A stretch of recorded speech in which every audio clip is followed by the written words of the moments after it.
Hello everyone, happy Valentine's Day or something like that. Kieran from Speaking Spurs talking to you about the 2-0 defeat to Wolves in the Premier League. It's just an annoyance because we've got this massive chance to put pressure on the clubs around us and sustain ourselves in that top four. Really put the pressure on, and once again we have fallen at a crucial hurdle. So that's what we're talking about today. We're going to talk about the game itself. There's going to be some player ratings. We'll talk about what Conte has said and just my thoughts in general. Okay, so if you haven't done so already, please subscribe to the channel. If you're a first-time viewer and you enjoy this video, don't forget to subscribe. Support it with a like, and don't forget to leave your comments below to continue talking about Spurs. So let's just talk a little bit about the lineup. So in this game, there were some changes. For the first time in the Premier League, when available, since he joined us, Højbjerg was left on the bench. That was probably the biggest surprise to see. I think a lot of us thought if Bentancur was going to come into side, it would be at the expense of Harry Winks. I understand why he went the way he did. I think Conte wanted two ball-playing midfielders, and out of Højbjerg and Winks, you have to say Winks has the better passing range on him. So I kind of understand it, but it didn't work. Also, Doherty and Sessegnon came in for Reguilon and Emerson Royale. So that meant that we had Lloris in goal, a centre-back three of Sanchez, Romero and Davies, Doherty and Sessegnon being the wing-backs, Harry Winks, Bentancur in midfield with Moura, Son and Kane as the guys further up. Yeah, it just kind of didn't work. We will talk about the game itself first before we move on to anything else. So it's pretty easy to sum this one up. We gave Wolves way too much respect. The first goal, they had 3 efforts to put this ball in the back of the net. Lloris made the save initially. He made a second save. However, he didn't deal with it the way he should. I personally think he could have caught the ball, but he decided to punch it straight into the path of Raul Jimenez. And, you know, the rest is history. He had the time to take it down on his chest and volley it in. Now, the thing that annoys me the most about this is it's not Lloris's inability to get rid of the ball or catch the ball. It's actually the defence themselves. If you look back at the footage, there was 2 or 3 Wolves men available in that central area in our box, completely unmarked. All of our players are either a little bit further out wide or back towards the goal line near Hugo Lloris. And they just didn't react. Lloris saved the ball twice before it ended up in the back of the net. And yes, he should have caught it at the second time of asking. But the fact that not a single defender reacted and Jimenez had the time to take the ball down off his chest and volley it in, absolutely ridiculous. I mean, the strike itself was a good strike. And of course it would be, because a Premier League striker given that much time, that close to goal, you know, no brainer. So really bad defending there. Second goal, Hugo Lloris. This is his second mistake of the game. He's not under loads of pressure. Decides to pass the ball out to Davies on the left. Absolutely shocking. Davies is being chased down by a man. And then Davies makes a mistake. Instead of just putting the ball out for a throw-in, which would be less danger, because let's face it, it's not too often teams score directly from throw-ins. He could have just put the ball out. But instead, he did what so many full-backs, left-backs, right-backs, whatever you want to call them, what they do. They just try and hit it down the line without really looking. They just try and put their foot through it, not looking if any of our players are available to challenge for the ball. And it just went straight to a Wolves player. When if he'd have just put it out for a throw-in, maybe, you know, a bit further down, or even tried to play it off of the attacking player, better scenario. But he doesn't. Blindly hoofs it down the line, ends up with a Wolves player. You know, Podence manages to get a shot. That deflects off of Bentancur onto the post. No Spurs defender, once again, is awake to react to this. And then Dendoncker scores. It's the second time in this game already, and we're not even half hour in. We are 2 goals down, and our defence is just asleep. Conte doesn't allow this to go on for too much longer before he decides to make a change. And it was a pretty harsh one. He takes off Ryan Sessegnon. And look, I know he wasn't setting the game alight. He wasn't really taking anyone on particularly well. But he wasn't really doing anything badly compared to the rest of the squad. At the end of the day, the centre-backs were at fault for the first two goals. So, seems a bit of a weird punishment for him. But it was actually just to change the formation, balance it out a bit. And so we went from the 3-4-3 into a 4-2-3-1.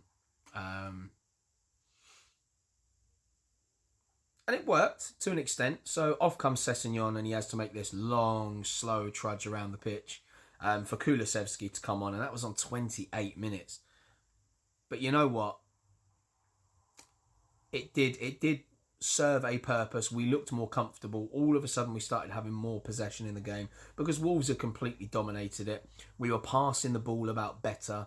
The issue was we just weren't taking chances. So, we were better. I think the reason we were better defensively is because everybody knew their role. And the reason I say this is when we play the three at the back, you have to have someone in there that is going to organise the three centre-backs. Most teams over the years have played with a two at the back. Now, that is easy because you know who your man is. If a striker is coming towards you, that's your man. If they're playing with two up top, you have a man each. When there's three of you up top and there is one player going through the middle or there is two strikers, you have to talk and communicate as to who is going to pick up their men. Eric Dyer does this fantastically well. He's a natural-born leader in there. He organises them very well. He can also speak the language of every single person in that defence. So, although Sanchez has been fairly good this season, Davies has been very good this season. Romero, we know, is probably our most naturally gifted defender. As a three, it's not working because the communication is there. Sanchez has been tried in the middle before Romero came back and whilst Davies was out. It didn't work. He was defending well, but couldn't organise anything.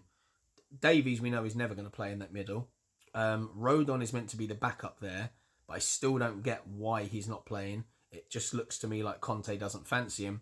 Tanganga, you definitely can't play there. He's a bit of a liability. He's too eager in the tackle, shall we say. He's guaranteed to pick you up bookings, and he, again, is too young to organise it. So none of them can do it. We need Dyer back in the squad. It settles things down. But as soon as we went to two centre-backs, it made the game easier. They knew exactly who they were meant to mark, when they were going to mark, and they could make their own defensive decisions. And that's kind of what it was at the back there. You had three centre-backs at the time that were kind of playing their own game, which is fine when they're defending a player coming towards them. But when there's people in the box, they don't communicate as to who is going to go and press or pick up that man. So that was a massive, massive downfall for us. It obviously changed when we went to the two. We were much more composed at the back. We were better in possession throughout the midfield. We were sort of trying to create chances, but we didn't get too many, although Conte seems to think we created a lot of chances, but I completely beg to differ. We created a few decent chances. The problem we had is when we created these chances, we did not take them. And against Wolves, who have the second best defensive record in the Premier League this season, you know you're not going to get many. So you have to take advantage of that, which allows a team like Wolves to rely on hitting teams on the break because their defence is so solid. Connor Cody, absolute warrior. I can't believe nobody else has gone in for him and picked him up at any point. He runs the defence really well. He's a captain, he's loud, he's organised. Everything about his performance I really enjoyed watching. And I thought defensively, the shape of Wolves was great. And we only managed to get through it a few times. And that is with, undoubtedly some very good attacking players. And we're quick. One of the things we've done well this season is hit teams on the break. And we really struggled in this game. So major credit to Bruno Lage's team there. I thought they did really well. But we should have taken our chances at the end of the day. The fans booed the players off quite loudly at half-time. And rightly so. You're paying that money to go there, and the team, they're not communicating, they're not working hard enough, they're not showing passion all over the pitch. And then booed them at full time as well. Not as loudly And I think that's down to the fact that we did see the players trying to fight in the second half. But the problem was, Wolves were 2 goals to the good and they could kind of shut up shop as much as they wanted. So it made it hard for us. And they were quite happy for us to have the ball, I think, because they would just put the men behind the ball, stop us from scoring. So that aside, let's talk about the players and we'll give them their ratings. So Lloris in goal comes away with a 5. So he saved from Neves, as we said. He then should have caught Dendonker's follow-up, then punches the ball straight into the path of Raul Jimenez to score a goal. Then the awful pass to to Davies for the second goal when he wasn't under a lot of pressure. He made a few saves afterwards from Podence and Jimenez. But, those 2 mistakes drag him straight down to the 5. Then we move on to Sanchez, who comes away with a 4. I thought he was very sloppy at times. Did make a few good blocks. Bad marking for the first and second goal. Romero comes away with a 6. Again, with him, bad marking for the first and second goal. Forced a save late on from a header. And I think at times when, in the second half especially, when we were kind of allowing Wolves to come through again, there was a couple of times their players almost ghosted past other defenders. Romero has a no-nonsense approach and he saw that and he just comes through and boom, absolutely clatters for the ball. He goes fully committed, 100%. So for me, that bumped his score up a little bit just because he had a little bit of desire about him. Ben Davies, it's a hard one because I was going to drop him down to a 5. He wasn't quite good enough for a 6, so I did the half marks again and went for a 5.5. And a lot of you out there might be thinking I'm nuts for giving him a 5.5 because of what happened throughout the game. Look, it wasn't his best game by any stretch of the imagination. However, although, yes, I'm annoyed that he didn't put the ball out for the throw when Lloris passed him that ball. But Lloris should never have given him such an awful pass. Without that awful pass, Davies has the time to take a touch, look up, play a more composed ball down the line, or back into Lloris. Or naturally, one of the central midfielders, I think Bentancur was mainly playing on that side, so would have dropped into a hole for Davies to slot it through. So he wouldn't have been under the pressure that he was in. So I kind of get his decision. Because you don't want to... I suppose the problem is at a professional level, you think you're good enough to get rid of the ball and don't want to just push the ball out for a throw and give it away, especially when the ball came from our possession to begin with. So I kind of... Although I'm annoyed at him, I'm kind of half on his side with it because he was put under pressure. He then got moved into left back just at the half hour mark. And he fared okay. Look, he spent most of his Premier League career with Spurs in a left back position anyway. So, defensively he was kind of okay there. And then was able to tuck inside when he needed to. He set up an opportunity for Kulusevski. He was much better in the second half. And this is what bumped his score up for me. In the second half, he showed a lot more fight and desire. He was making interceptions. He started getting forward. There was a lot more hunger to his play. He was making sprints to go chase players down when we lost possession from corners or attacks. So that bumped him back up. But again, not his best game. Doherty comes away with a 4. He was on the ball a lot. Don't get me wrong, he had the ball a lot of times, but I don't know if it was just down to his lack of passing range or the players around him not moving, but I just felt every time he got the ball, he was going down, and it's hard. I suppose he gets the 4 for his execution, but he kept going forward and he would then have to pass the ball backwards or sideways. He did try several times to play the ball in on a diagonal for the 1-2 to then run down the wing. But the way he was doing it was very predictable as to what he was going to do. Quite often he got ignored. So there was a frustration in that. I just felt like he didn't take people on enough. And that's what we brought him in to do. There wasn't enough of that for me. Too much sideways passing. And then he was moved to right back because of the tactical change. So although he's come away with a 4, again, I feel sorry for him because this was a real opportunity for him after having a torrid time because we brought in Emerson Royale, and he's been getting the lion's share of the game time.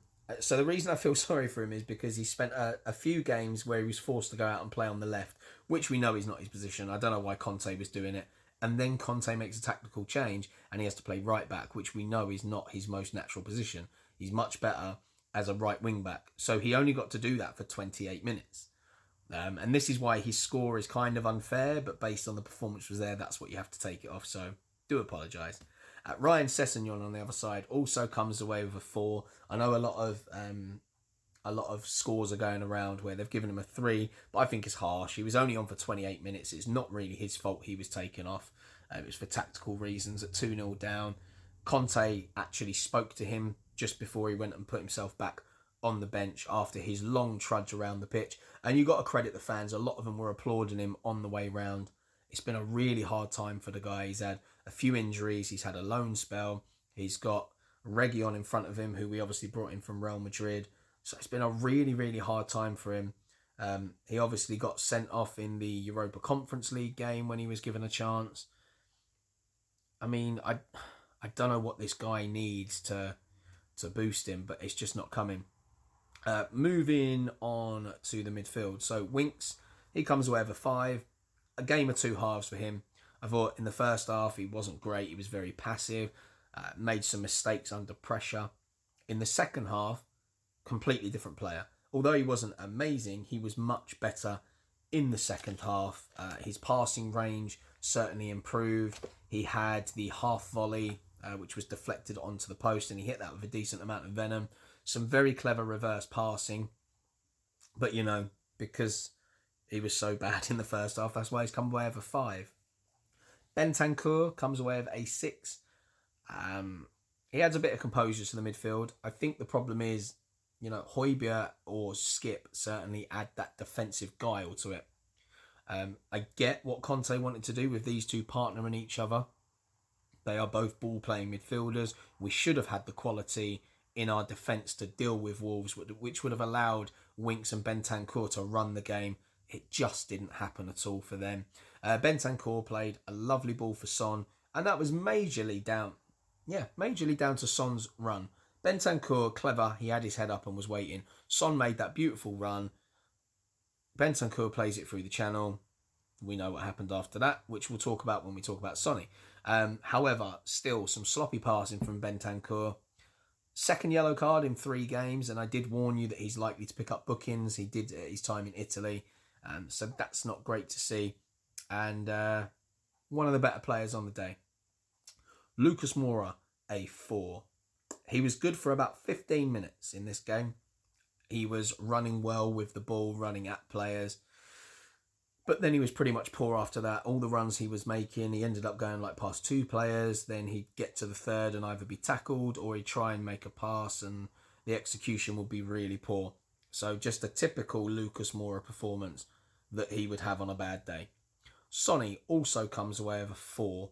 There were some publications that gave him a 5. I don't think he deserved that at all. He should have scored from the chance that Bentancur set him up for. I don't know what he was doing. He never looked confident. He took a good first touch. He made a great run for the pass to be made. He's going towards goal. I would have expected him to have taken it a lot earlier than he did. It was not great from him. And then to top it off, his passing was dreadful throughout the game, I thought, as well as his finishing. The amount of times he tried to pass the ball and it was either underhit, overhit, straight into the opposition.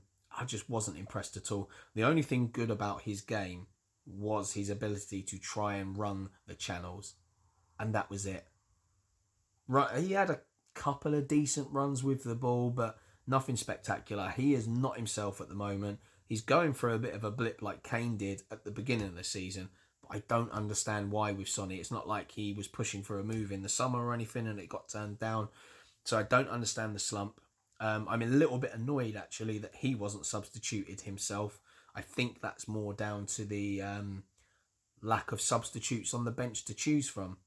We weren't left with a lot of first-team quality because anyone in an attacking sense, we let go during the window, which I will talk about later as a mistake.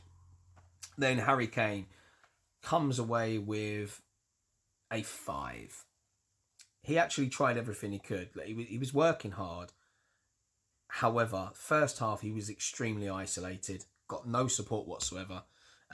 Second half he had a few opportunities, most of them from range. He did have the big chance that that Sarr saved with his legs. I actually think an informed Kane puts that straight in the back of the net.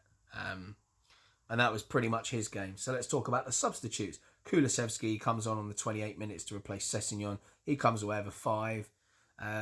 He tried to make things happen, but obviously he's getting used to the English game. We were also on the back foot in this game as well, so that made it more difficult.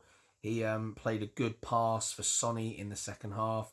He had a shot himself, which he sent just wide. I think he snatched at it a bit too quickly. Bergwijn came on. He gets a 5. He added some drive into the attack, just without the quality and end product. Royale also came on for Doherty. Wasn't really on long enough to get himself a score, but he didn't really have much impact. I don't actually think that was a decision that was made to help us in an attacking sense. I think that was a reaction to the substitution that Wolves made when they put a bit of fresh legs on out on the wing. I purely think that's because Doherty had been up and down the wing quite a lot throughout the game, so he was just making sure there was some fresh legs to combat that change that Wolves made, so he wasn't exposed. Right, so let's talk about what Conte has said from this. Lots has changed since Spurs were in a Champions League final. We need to be realistic and be together. The fans have to be patient during the rebuild. Players are working hard and there's great commitment, but that commitment is not enough. It's not enough. It's not enough. He repeated that 3 times. We created chances and had possession in this game. He was asked about Joe Rodon's situation. He said he's a really good guy. His commitment levels are high. He actually said himself, maybe I'm making a mistake not picking him, but my evaluation is trying to put the best players on the pitch. So he's kind of said 2 conflicting things there, that maybe he's making a mistake not putting him on, but he's got to put the best players on the pitch, which means he doesn't think he's one of our better defenders. I don't know. That's a bit of a strange one in my eyes. He said some other things as well, but Conte kind of has started to annoy me in his press conferences. He paused a lot in this one. We'll talk about that in a bit. But my thoughts on the game and our situation at the moment. We still start way too slow in games. We are way too slow. We allow teams to come on us, especially when we're at home. When we play at home, for the first 10, 15 minutes of games, it looks like the teams we are playing are the home team and we're playing away. Not good enough. We need to be quicker out the blocks and enforce ourselves onto the game. Defending for the first and second goals was completely unforgivable. Communication, reaction, all needs to be there. You know, the second that ball is struck, if it goes to the keeper and he does not catch it, you know you need to move forwards, away from the goal to press anything that's going to happen. Should not leave players unmarked at all. No excuse. We really need Dyer fit. We aren't dominant enough in the air without him. Now let's talk about our chances. We created chances in the game, but we need to be more lethal, especially against teams like this. They have the second best defence in the league after Manchester City. So chances must be taken because you're not going to get many. Son's poor form needs to be addressed. He needs to maybe be substituted in games. I don't like the fact that unless they're taking him off to save him for the next game, managers will not substitute Harry Kane or Son. I'm sorry, but if they're not having great games, maybe the best thing you can do for these players is to take them off, because it doesn't let them get complacent thinking they are a guaranteed start within the team and maybe they will pull their fingers out. I love Son to pieces. I think he's one of the best players in the Premier League, but he does go missing in a lot of games. Conte was pausing a lot in his press conference before answering questions. Now that tells me that he was stopping himself from saying things that he really wanted to say and was trying to come up with different ways of saying it to mask what he really wants to say because he knows the second you answer one question and express a bit too much, it leads on to more questions. Despite losing in our last 3 Premier League games, we can still be in the top 4, winning the 2 games in hand. Oh, hello. Police car going past. Yeah, so if we win those 2 games in hand, we can still jump into the top 4. That tells you just how poor the teams are around us. People are dropping points left, right and centre. This is the season we need to learn to capitalise and take advantage of these teams' mistakes. Not good enough. We also need Skip. He needs to come back as soon as possible. He brings us drive, aggression, guile, energy, passion. We need him back desperately. I actually think at the moment, when they're all fit, central midfield is now our strongest position because Højbjerg, when he's on it, unreal. One of the best interceptors, tacklers in the league. Skip, just absolute dynamite in terms of energy, passion and all the things I spoke about. Bentancur, ridiculously composed on the ball, can do things with it. He can break up play. He is a bit feisty. He has passion. Winks, when he's playing at the top of his game, he has an excellent passing range. He also gets stuck in. I mean, he gets highly criticised by the Spurs fans. When a couple of things go wrong for him, people get on his back. But I will just say that he still tries. He was still flying into tackles in this game. So I don't want to be ultra harsh on him. It's not like other players where he's come in and he's ambling about the pitch and doesn't care. Sometimes he's just having an off day. But he will still work for the badge. You got to remember, he's come through the academy. He loves Spurs and he will fight.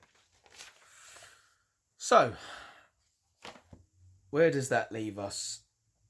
I don't know what the answers are. Obviously, we've got a very difficult game coming up in the Premier League. The blessing in disguise is that more often than not, when we play Manchester City, we get a lot of passion out of our players. And quite often we get decent-ish results against them. So we have to have a reaction at some point. Losing 4 games on the bounce in the Premier League does not look good by any stretch of imagination. And we are a bit of a bogey team for Manchester City. The blessing is we may have Eric Dyer back. I think they've purposely not rushed him back because they thought we had the quality to get through the games against Southampton and Wolves. Unfortunately, that's backfired and it hasn't happened. So expect maybe that he might come back into contention for that game. And if he does, expect passion. The last few times we've played against Manchester City where we've got results, Dyer has been one of the best players on the pitch. And even when we haven't got the results, Dyer against Manchester City has been a key man, winning pretty much everything in the air, communicating, organising the defence, throwing himself on the line, making blocks. So he will be a key man to have back for that game. I don't know what the situation is with Skip and whether he'll be back, but I'm really hoping that he's back for that game. And it just adds a different dimension. It gives us 2 more options that we don't have, which if they start, it gives us a stronger bench as well, because at the moment we haven't got the quality to bring off the bench. So that leads me on to part of the problem where we allowed so many players to go out on loan. I do agree that Ndombele going out on loan was a good thing for the club and for him on a personal level. Brian Hill, I kind of agree with him going out on loan as well, because he hasn't... Keeping him at the club, yes, he might adapt to the Premier League quicker, but I think for him at this stage of his career, game time is more important. Help him develop as a player. He's got time to grow. The one that I'm not so sure on was Lo Celso. He's had a torrid time at Spurs, yes. A lot of it has been down to a mixture of injuries and too much rotation in the squad, not giving him a proper chance and a regular run of games to bed himself in and become the player that we know he can be.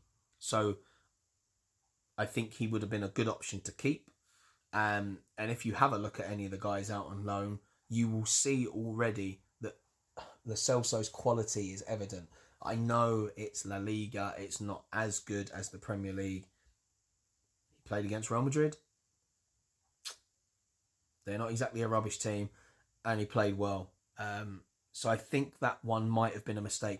And the other thing as well is we haven't got a midfielder like him. He adds a different dimension. And this is one of my complaints that I have against England quite often. We always take people that are backup players that are very similar to the players we take. I always criticise the fact that we've never taken John Joe Shelby away to a tournament. He might not be everyone's cup of tea, but he offers you something completely different. In the last 20 minutes of a game, if you're looking for somebody to unlock a defence, bring him on with his fresh legs against teams that are tiring, you're more likely to unlock those, 20, 25 minutes, 30 minutes against more tired players. That's where Lo Celso could have come in handy. You bring him on with 25 minutes to go. He's then got 5 minutes to bed himself into the game and get up to speed. He's then got 20 minutes to help change the game. So I think that one might have been a little bit of a mistake in hindsight. Let me know in the comments below what you think about that. I'm not expecting everyone to agree. I know a lot of people were kind of done and dusted with Lo Celso. So it'll be interesting to see how people feel about that one. But that's it for today. Unfortunately, we're already at just over the half-hour mark, so haven't had time to talk about the Y word and how the club are responding to that. I will do that video at some point. I'm hoping to do it tomorrow if I can. So we'll talk about that, because not only did the club release a statement, Sky Sports have made a big thing of it, because obviously fans were still chanting it at the game against Wolves. So they responded to it in, the way they do, where they're just trying to get people to click a link and read, because they get paid to whack adverts out there. So yeah, for them it was just jumping on the bandwagon. But of course we weren't going to stop chanting it straight away. It's something that's going to take years to disappear. So we'll talk about that hopefully tomorrow. But thanks for sticking around. I hope you enjoyed the video and my opinions on what I think. As I say, put your comments below so I can have a look at your opinions as well. After all, we are one fan base. We are one club. So thank you for sticking around. Don't forget to subscribe to the channel if you haven't. Support it with a thumbs up. And until tomorrow, guys, come on you Spurs.